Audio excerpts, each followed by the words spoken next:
Le secteur transport urbain à Libreville reste dominé par des ressortissants étrangers venus d'Afrique centrale et de l'Ouest, et cela depuis plusieurs décennies. Un domaine rentable et bénéfique pour celui qui exerce le métier de taximan en République gabonaise. C'est fort du taux de chômage élevé des jeunes dans notre pays que le président de la transition, le général de brigade, Brice Clotaire Oligingema, avait initié le concept « Un Gabonais, un taxi ».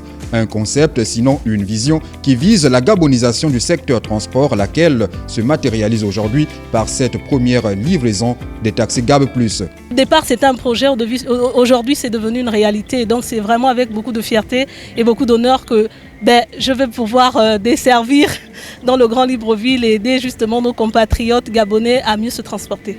Même vous-même, je ne fais pas le Congo ça. Vous avez déjà vu quelqu'un dans vos familles respectives. À peine il commence le travail, il est véhiculé. À Taxi Gab, à peine tu commences, tu es déjà véhiculé.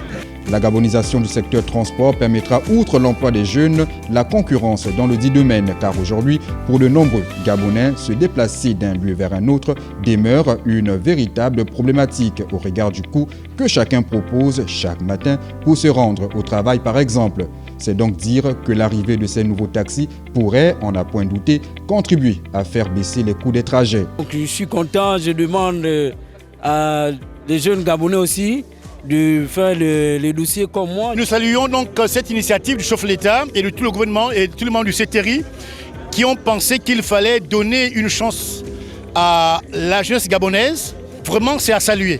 Pour une première, ce fut une réussite. Gaboniser le secteur transport urbain pourrait être une stratégie pouvant réellement amener la jeunesse gabonaise à faire face à la conjoncture actuelle. Un fait déjà évoqué par l'Assemblée nationale lors de la 12e législature en mars 2016.